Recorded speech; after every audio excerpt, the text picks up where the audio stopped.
Shalom Bapak Ibu. Dengan senyum memberi salam kanan kiri muka belakang, katakan damai sejahtera bagimu. Sambil minta teman-teman soundman untuk turunkan high-nya atau treble-nya diturunkan. Puji Tuhan, wow. Ini ada 5.000 orang.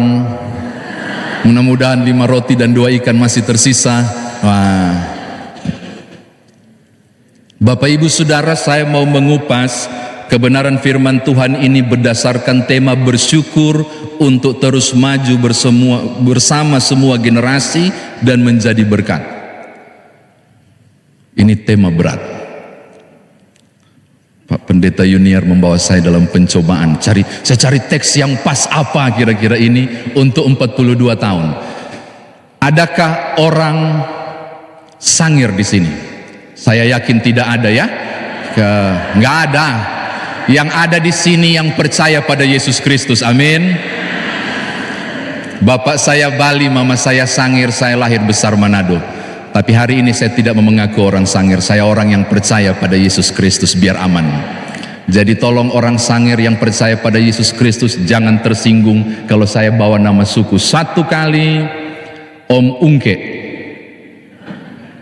Ungke itu Sangir loh. Ada yang nama Ungke di sini? Dia punya plafon rusak. Itu cuma, tunggu dulu, kalau saya pakai logat Manado, Bapak Ibu paham nggak? Ada yang paham angkat tangan? Yang mengerti logat Manado? Oke. Yang tidak mengerti tolong angkat tangan. Oke.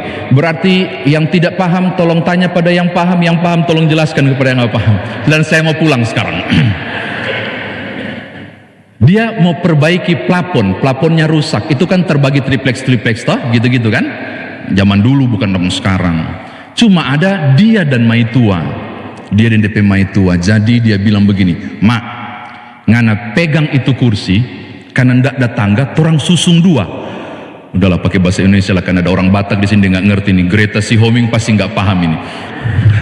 Oh ngerti ya? Ngerti. Jadi dia susun kursi 2. Istrinya yang tahan, Maituanya. Dia pegang. Mau angkat begini, 2 tangan. Cuma bingung.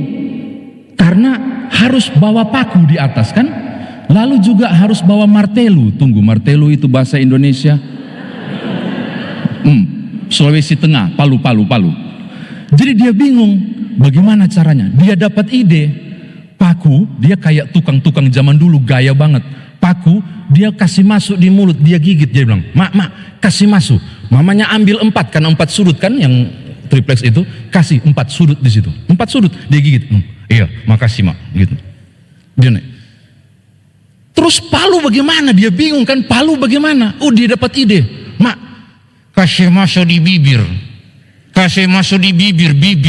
Betul Bapak Ibu, itu bibir.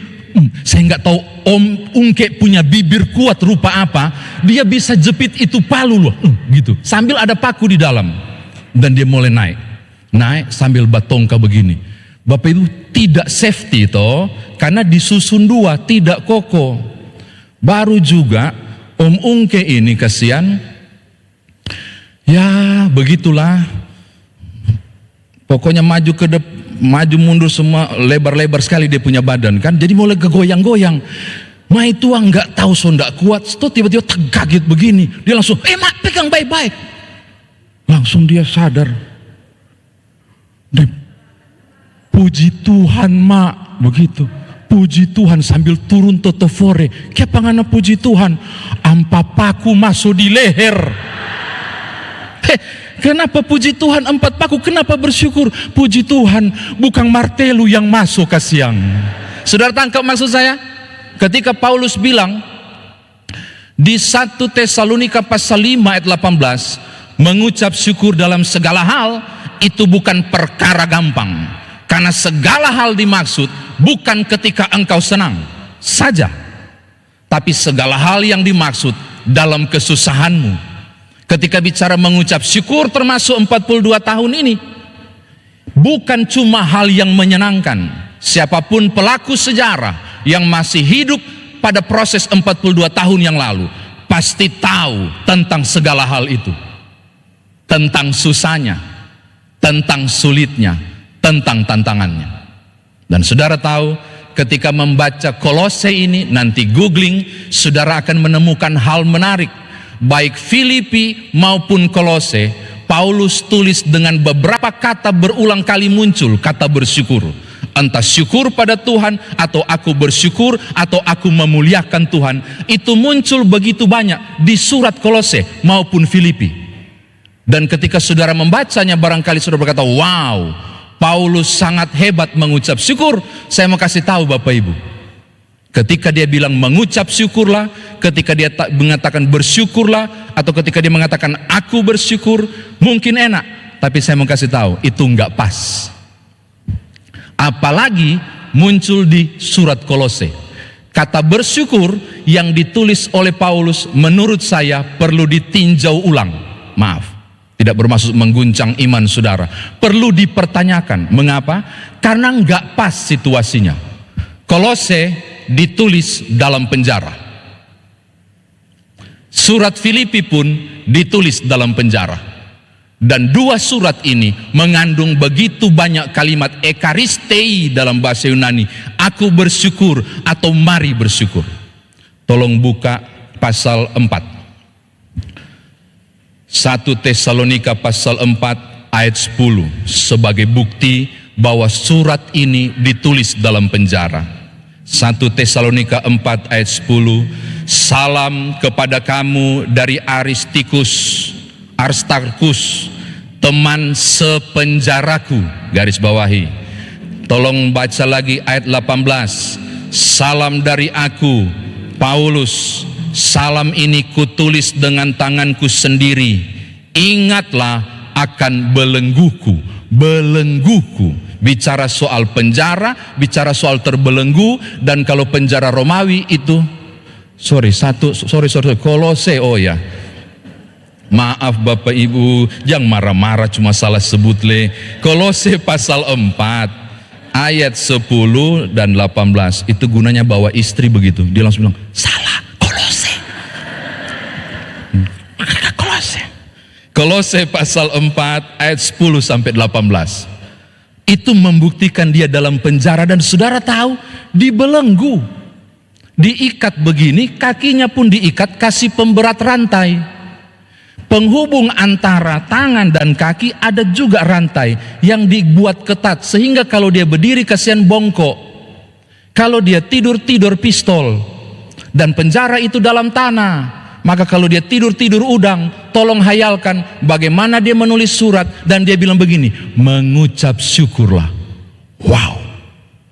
Makanya saya bilang, ketika bicara soal mengucap syukur, itu bukan cuma perkara yang indah saja. Tantangan kekristenan ketika bicara tentang mengucap syukur adalah kesiapan saudara dalam segala sesuatu. Paulus di penjara dan dia melakukannya. Jadi penasaran mestinya, mengapa dia berani mengucap syukur tentang berbagai hal di kondisi yang tidak nyaman itu. Jadi kita harus cari tahu pemahaman Paulus tentang mengucap syukur. Dia kan orang Ibrani, toh orang Yahudi asli. Jadi kita harus cari akar katanya. Ternyata mengucap syukur itu dari kata dasar todah. Todah berarti orang yang mengangkat tangan dan mengucapkan hal-hal baik kepada Tuhan.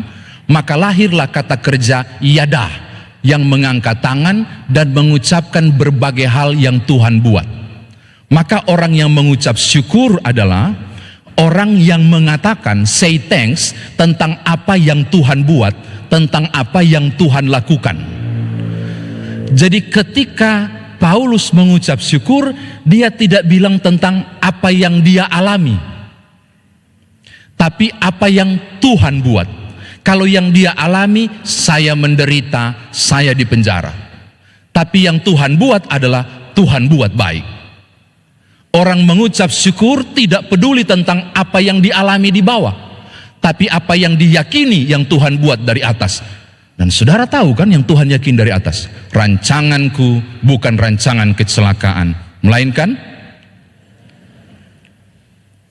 Maka alasan orang mengucap syukur bukan apa yang dialami di bawah, tapi apa yang Tuhan buat. Tidak heran dibelenggu, di penjara, dia masih bilang mengucap syukurlah. Karena fokus dia bukan ini, tapi itu. Oke, mari kita masuk ke teks Bapak Ibu. Apa yang dia tulis?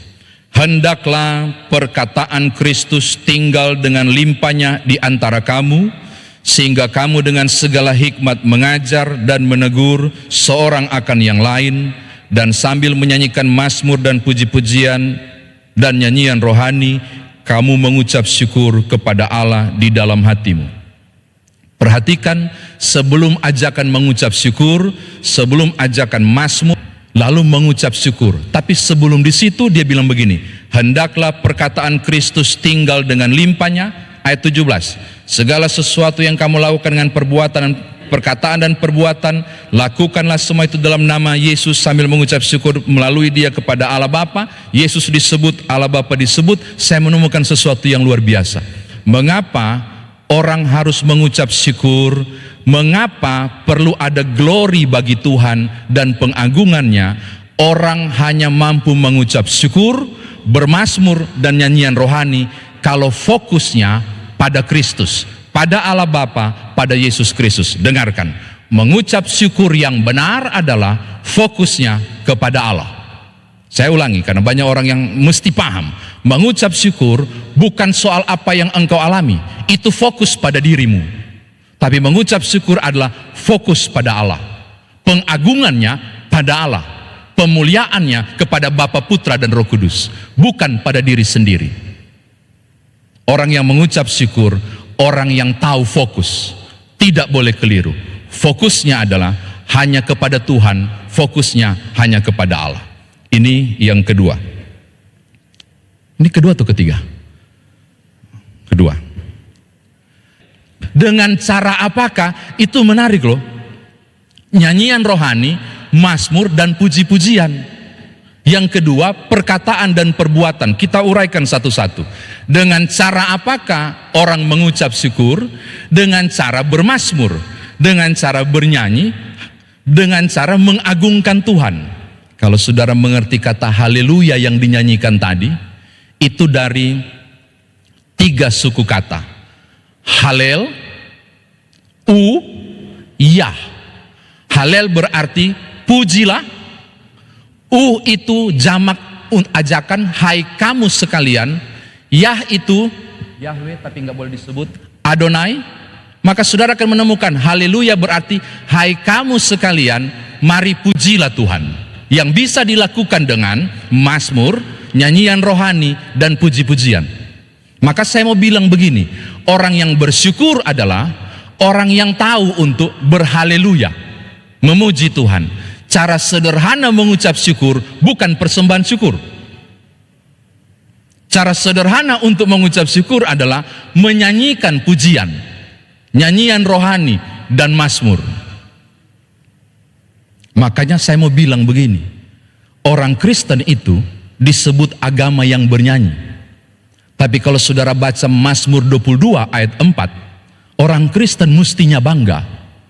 Karena Mazmur 22 ayat 4 itu bilang begini, Allah bertakhta di atas pujian Israel. Maka siapa yang bersyukur lewat pujian dan nyanyi, engkau sedang mengundang Allah dan kerup-kerupnya. Kerup-kerup itu malaikat bersayap yang mengawal. Engkau sedang mengundang hadirat Allah. Dari tadi Bapak Ibu sambil nyanyi saya sambil nengok kiri kanan. Ku pantau-pantau siapa yang tidak bernyanyi. Karena engkau tidak mengundang Allah. Gereja yang beribadah adalah gereja yang menyembah. Gereja yang menyembah adalah gereja yang menaikkan pujian. Tadi bagus. Greta langsung kasih pinggir itu mic untuk tes. Ada yang ikut nyanyi nak? Dan luar biasa. Banyak yang nyanyi walaupun GPIB padahal itu lagu bukan kita punya Kang. Ada yang cuma buka-buka menyembahmu, bagian itu aja penyembahmu, whatever, apapun. Saya bilang ketika engkau memuliakan Tuhan dengan cara sederhana nyanyi dan pujian, saudara sedang mengundang hadirat Tuhan. Amin. Makanya kalau ada kesempatan untuk pujian, ada nyanyian dinyanyikan dalam ibadah, menyanyilah dengan dahsyat dan keras untuk Tuhan. Kasih koma. Kalau rasa fals, tolong turunkan volumemu. Oh, penting. Kenapa gereja itu dikenal dengan, Bapak Ibu tahu, ketika ibadah saudara jadi kudus, itu bukan karena engkau kudus, bukan karena aku yang kudus. Bapak Ibu dan saya kudis, penuh dosa. Roma pasal 3 ayat 10-11 bilang begitu. Tapi mengapa tiap kali ibadah kita dijadikan persekutuan kudus? Karena Sang Maha Kudus turun. Dengan apa? Pujian dan penyembahanmu. Makanya kalau ibadah, sikap penyembahannya harus benar. Handphone ditaruh, di silent, yang shooting pak kita dengan handphone. Aku lihat di sebelah kiri. Ada di YouTube nggak Pak? Ada ya? Ada di YouTube kok, nggak usah lah syuting-syuting. Sudah sampai di mana tadi? Penyembahan yang benar. Jadi kalau saudara bertanya kepada saya, bagaimana aku mengucap syukur sederhana? Gampang, nyanyilah, pujianlah. Agungkan Tuhan. Oh, engkau sedang membuat sorga tersenyum. Susah, infus botol keberapa, engkau mengalami kesusahan, persoalan, enggak peduli. Bukan soal apa yang aku alami di bawah. Di kesusahanku aku mengagungkan engkau, surga tersenyum untukmu. Dan kesusahanmu bisa Tuhan pakai jadi kesaksian dan kebaikan bagi banyak orang. Cuma susah toh, gampang khotbah begini. Mau backing, oh wetae berat. Dalam kesusahan di tengah persoalan masih mau menyanyi. Tapi tantangan kekristenan di situ, Paulus membuktikannya. Dalam belenggu dia mengagungkan Tuhan. Ini yang ketiga. Yang keempat, jangan lupa ayat 17. Orang yang mengucap syukur adalah, dia bilang begini, segala sesuatu yang kamu lakukan dengan perkataan dan perbuatan, lakukanlah, lalu kemudian sambil mengucap syukur. Saya mengatakan poin yang kedua, orang yang bersyukur adalah orang yang mengerjakan perbuatan dan perkataan. Ini menarik loh Bapak Ibu. Ternyata perkataan dan perbuatan juga adalah media untuk mengucap syukur. Perkataan dan perbuatan adalah media untuk mengucap syukur. Apa kabar? Bye-bye.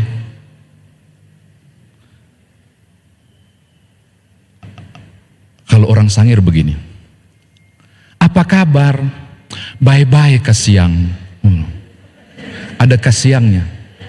Anak seberapa dang? Ada 3 kasiang. Oh, itu yang main musik itu Sangir tuh, J. Makanya saya kagum GPIB Menara Iman bisa mengundang pemain musik jauh-jauh dari kota Makassar. Sesuatu yang luar biasa. Kerja apa tuh anak-anak? Yang pertama dokter kasiang. Oh. Yang kedua polisi kasiang. Wow. Yang ketiga dang pendeta kasiang. Kasiang itu bukan mengeluh. Di Sangir itu kasiang itu kayak bersyukur. Ada sudah begitulah gitu. Saya mau bilang begini, perkataanmu harus tepat. Apa kabar? Puji Tuhan, baik-baik. Kenapa enggak mengagungkan Tuhan lewat perkataan? Saya berapa kali naik mobil umum, mau dimanapun, di Jakarta kah, di Makassar, di Palembang, itu kalau naik oplet itu menarik loh. Teman-teman non-Kristen, kalau naik orang bilang apa? Perkataanmu menjadi kesaksian. Kalau orang apa?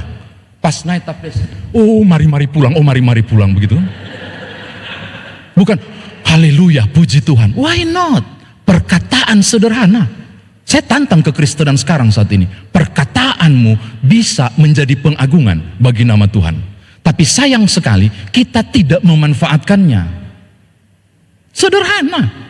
Atau perbuatanmu. Ternyata harus perkataan dan perbuatan. Apapun yang saudara kerjakan, saudara lakukan tiap-tiap hari. Perbuatan yang saudara berikan, pekerjaan pelayanan seperti ini. Berbagai hal yang engkau karyakan, muara akhir harusnya untuk hormat dan kemuliaan nama Tuhan.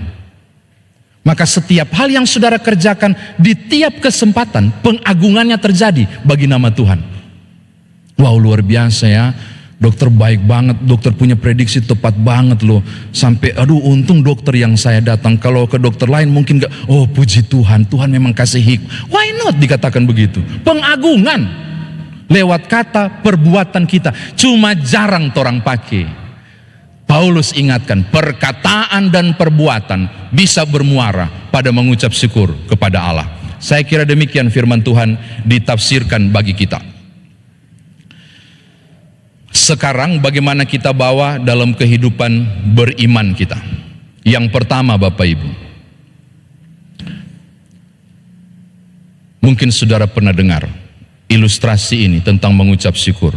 Bangunan 4x5 lantai, sangat tinggi. Zaman dulu belum ada apa holding Pak Pendeta, scaffolding, belum ada yang besi-besi itu. Zaman dulu kasihan masih pakai bambu-bambu toh, atau kayu-kayu di pantai itu yang kuat dan kokoh itu.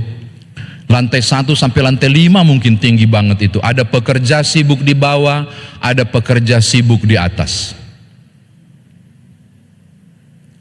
Yang di atas dengan kesibukannya, yang di bawah dengan kesibukannya. Yang di atas lupa membawa sesuatu.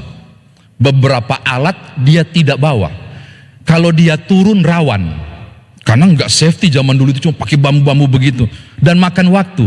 Maka mestinya adalah dia komunikasi dengan di bawah. Dulu belum ada HT kesian, jadi belum. Jadi dia bilang, woi, orang sibuk di bawah bekerja sehingga tidak terjadi komunikasi antara atas dan bawah. Maka apa yang dibuat oleh pekerja yang di atas? Dia dapat ide, dia masukkan tangan, ada banyak koin. Beberapa koin 100 itu dia genggam begini, baru dia lempar. Jatuh ke bawah. Pekerjanya lagi asik bekerja, di bawah langsung, banyak doi kote. Dia punggu semua, masukkan lagi, kerja lagi. Ya ampun, sudah rugi berapa ratus, dia nggak nengok-nengok ke atas. Ada ide yang lain, dia nggak habis ide, dia ambil 5.000 kertas, kesian. Tapi doi makang ini biar jo. Dia bungkus dengan di koin.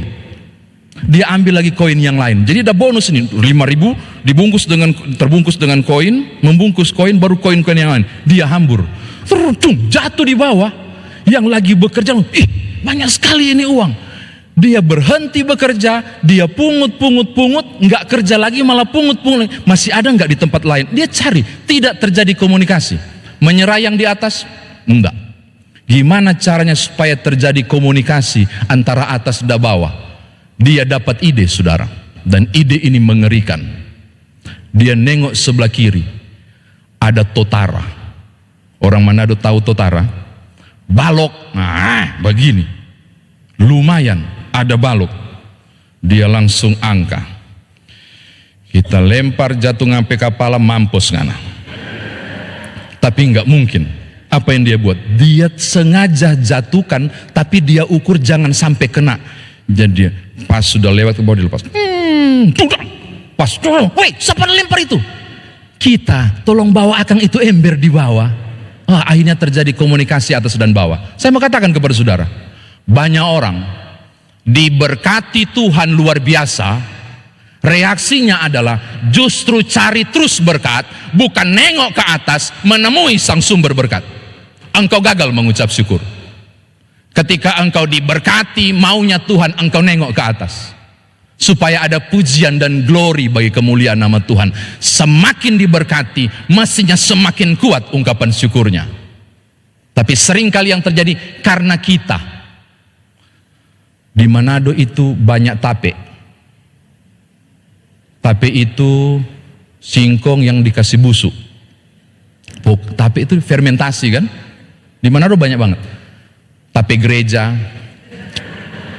tape pelayanan, tape sumbangan, tape pujian bagi Tuhan. Bukan engkau, tapi kemurahanmu. Maka penghormatan itu harus tengok ke atas, dikembalikan untuk kemuliaan nama Tuhan. Amin.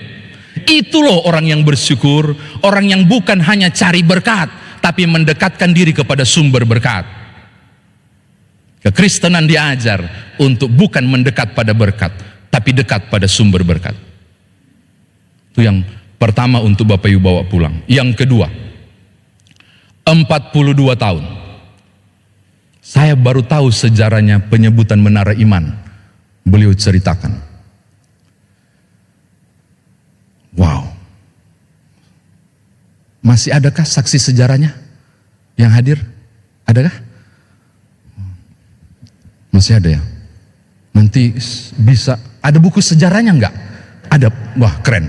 Harus tercatat supaya nama Tuhan dimuliakan dari proses-proses itu. Bapak Ibu tahu? Paulus mengapa mengatakan mengucap syukur? Untuk fokus pada Tuhan. 42 tahun berbagai hal pasti dialami. Ada yang menyenangkan, ini persekutuan, juga ada yang tidak menyenangkan. Dan tidak akan dilupakan oleh semesta tentang peristiwa 2000 berapa ini COVID, dan mulai bye-bye di 2022 ke 23. Itu kondisi yang tidak mudah. Mundur ke belakang tentang 42 tahun, saya percaya betul ini bangunan berdiri karena Tuhan dan kuasanya. Tapi saya yakin Tuhan memakai banyak orang pada waktu itu untuk urus izinlah, permisilah. Ada yang pulang kantor cuma ganti celana pendek, ikut campur semen. Ada mama-mama barangkali yang kemudian bawa cookies di depan untuk jual dan cari dana. Ada beberapa orang yang ambil bagian sebagai donatur. Ada yang turut jadi tukang dan seterusnya. Dan seterusnya. Saya mau katakan bahwa pekerjaan 42 tahun itu betul karena Tuhan.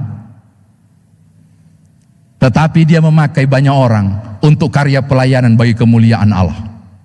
Maka hal yang sama ketika orang mengucap syukur, orang harus berpulang untuk kemuliaan Tuhan. Tapi tidak lupa bahwa karya ini melibatkan luar biasa orang-orang hebat yang Tuhan pakai untuk memberi pelayanan.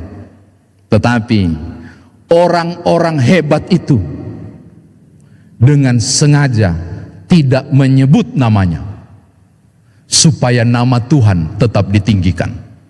Bapak Ibu pernah tahu kisah 5 roti 2 ikan yang memberi makan 5.000 orang di sini yang banyak sekali ini. Di versi Yohanes, Bapak Ibu tahu sumber ikannya dari mana? Kalau Injil Yohanes, anak kecil yang titip ke Yakobus 5 roti dan 2 ikan. Dalam tradisi itu kemungkinan adalah devoma atau bahan yang bisa dinikmati oleh tiga orang bisa 5 roti dan 2 ikan itu.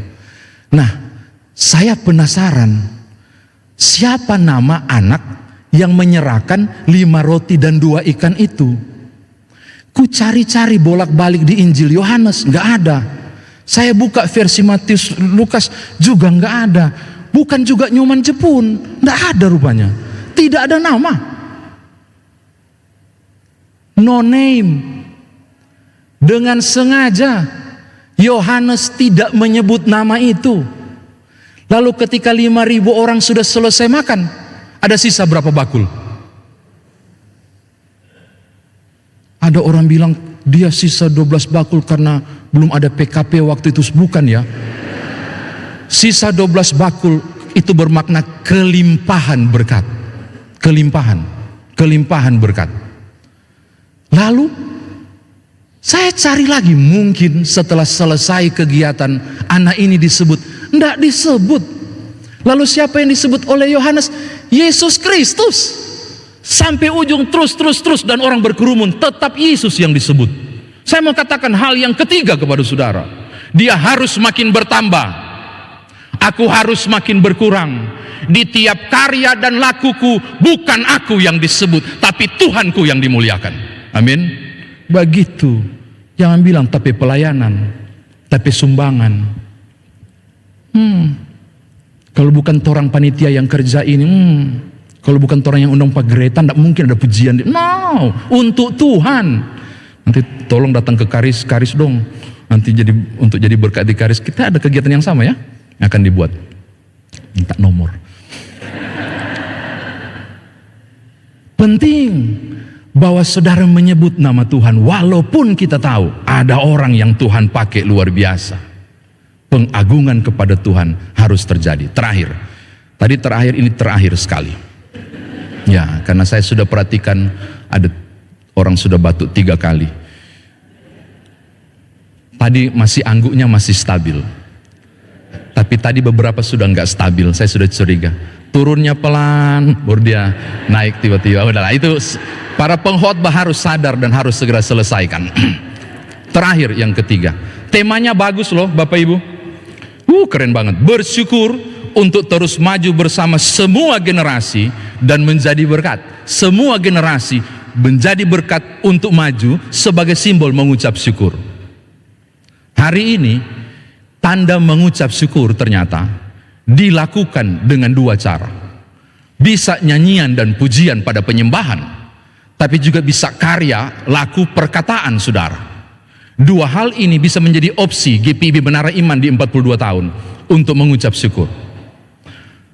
Pak Pendeta, ada paduan suara jemaat enggak di sini? Ada. Kenapa ibu ragu-ragu? Ada. Pak KMJ-nya bilang ada kok, saya percaya beliau pasti ada. Atau hanya Tuhan yang tahu? Ada kan? Bilanglah kalau ada, kenapa ragu-ragu? Ada toh? Ada, berarti betul. Bentuk paduan suara, DP nama bagus, paduan suara Menara Iman, GPIB Menara Iman. Pelatihnya kirim WA, koordinatornya kirim WA, mari latihan hari sekian. Oke. Yang datang hanya Tuhan yang tahu berapa jumlahnya. Oh maaf, saya mau katakan, oh penting, pita suaramu, kemampuan olah vokalmu dapat membuat Tuhanmu tersenyum. Kalau dikasih talenta seperti itu, nyanyi. Ini istriku ada di sini, tanya ke dia, saya suka sekali paduan suara kesian. Tapi kalau saya berdiri di tenor, saya jadi tenor. Berdiri ke bass, saya jadi bass. Jadi saya nggak ikut. Tapi saya sangat menikmati kesiang. Cuma nggak bisa ikut. Engkau yang diberkati, latihan. Karena itu pujian.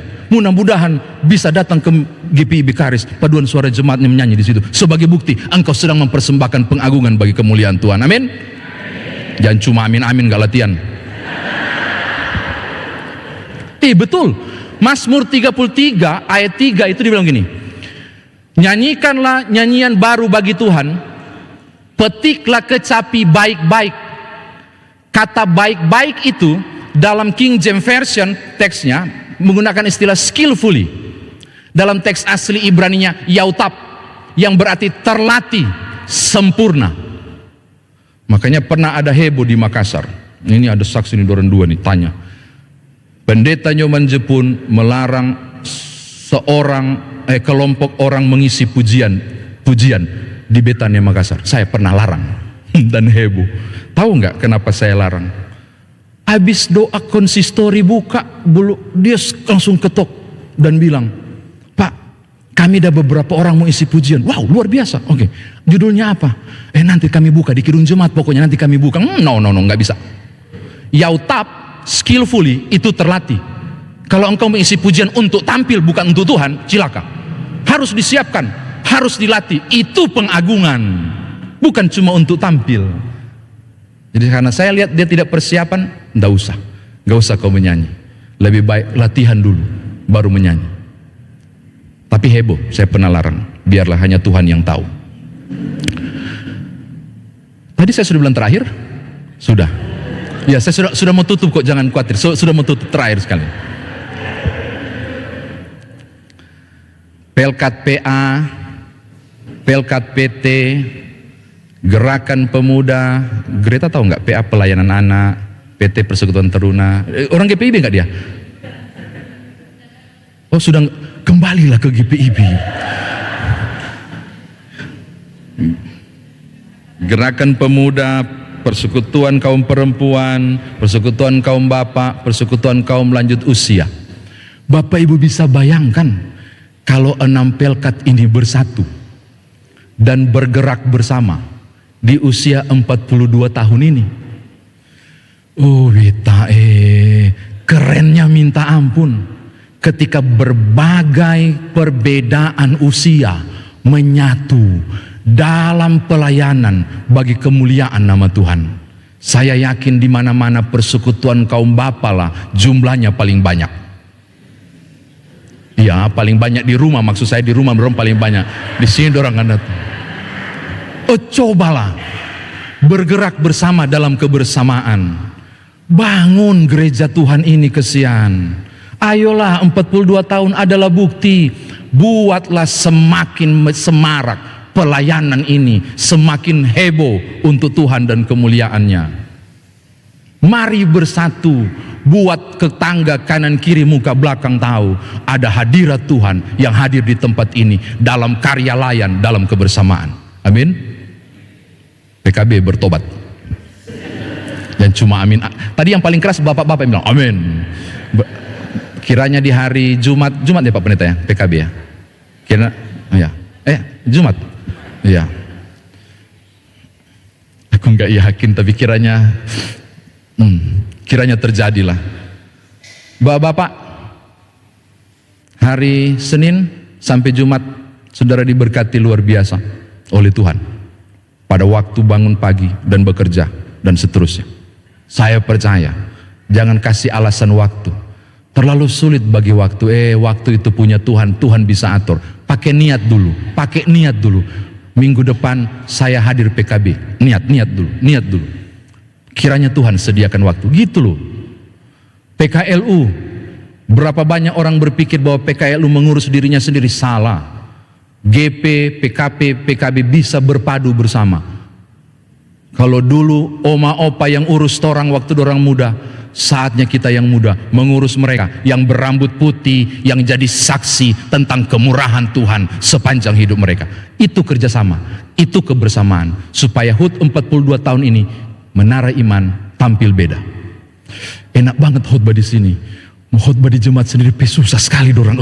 Memang berat, memang tidak mudah. Tapi saya mau tutup untuk bilang begini, selamat ulang tahun 42 tahun. Buatlah Tuhanmu tersenyum, bahwa berkat-berkatnya selama 42 tahun ini tidak sia-sia. Layani Tuhan dengan segenap hati, sebab bekerja untuk Tuhan, jeripayamu tidak sia-sia. Bekerjalah, bergeraklah, berpadulah bersama. Buatlah dunia tahu bahwa kasih Tuhan melimpah di persekutuan ini. Selamat ulang tahun, Tuhan Yesus memberkati. Haleluya, amin.